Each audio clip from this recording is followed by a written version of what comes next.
अगर कोई चीज फैली है तो वापस जाएगी कि नहीं जाएगी? अच्छा, ध्यान से पकड़िए, मैं कुछ बहुत डीप बताने वाला हूं। यूनिवर्स फैल रहा है ना? The universe is expanding, isn't it? Will it not get back? वापस जाएगा कि नहीं जाएगा? साइंस में ये बात क्यों नहीं वो समझ रहे? It will go back.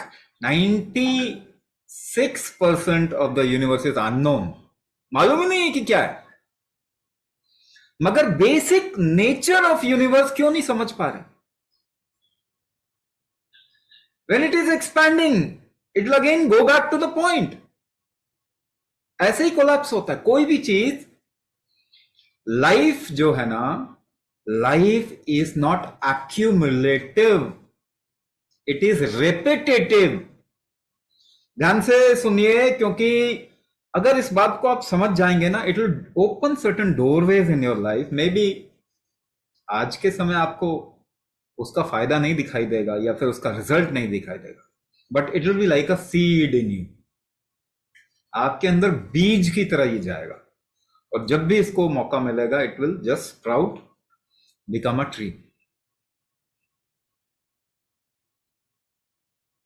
Life accumulative नहीं होता, लाइफ जमा करके नहीं बनता, लाइफ रिपीटिटिव होता है, ये बार बार होता है।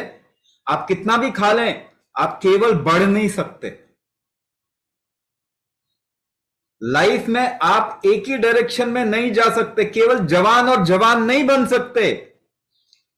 आप जवान बन के फिर वापस बूढ़े बन जाएंगे। दिन केवल दिन नहीं हो सकता, दिन के बाद रात होती है।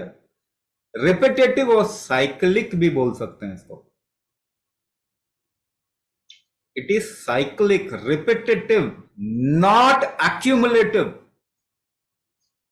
And here is the difference between West and East. पाश्चात्य जगत सारा का सारा एक्यूमुलेटिव सेंस में सोचता है, और ईस्टर्न वर्ल्ड या भारतीय मानुषी रिपीटेटिव टर्म्स में सोचती है। हमारे ऊपर पाश्चात्य का इंप्रेशन बहुत आया हुआ है,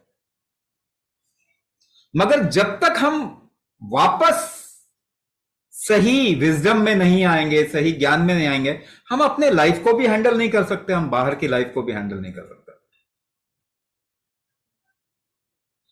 एक्यूमुलेटिव चीज को जोरदार तरीके से बना के रखना पड़ता है, लेकिन वो क्रैश हो जाता है एक टाइम आने के बाद में।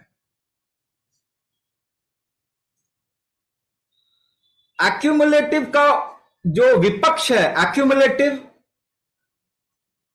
एक्यूमुलेटिव क्या हुआ? एक लाइफ थ्योरी है ना वेस्ट की, एक ही जीवन है, तो उसमें जितना मर्जी जी लो, जितना मर्जी अलग अलग चीजों का टेस्ट ले लो, खा लो, भोग कर लो, इसके लिए वो कुछ भी नहीं छोड़ते। वो केवल एक्सप्लॉइट करना ही जानते हैं, क्योंकि एक ही लाइफ है ना।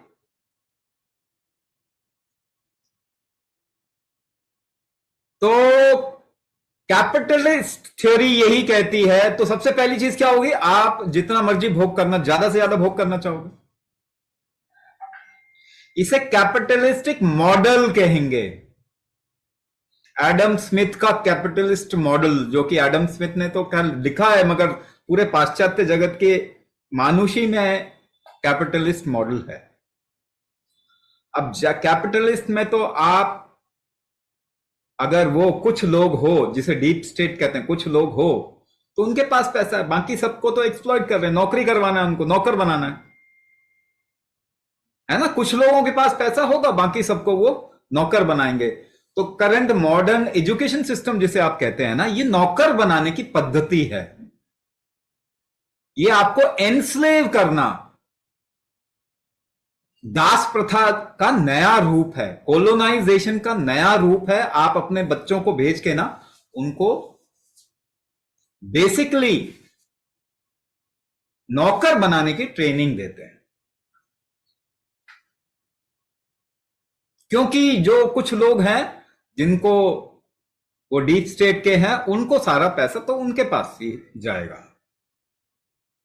तो इसके विरुद्ध जब लोग उठते हैं तो उसे फिर कहते हैं सोशलिस्ट थ्योरी आ गया, कार्ल मार्क्स का सोशलिस्ट। नहीं भैया, अमीरों से लूटो, रॉबिन हुड वाली कहानी है ना, अमीरों से लूटो गरीबों में बांट दो, तो आपको लगेगा ये तो बड़ी अच्छी बात है।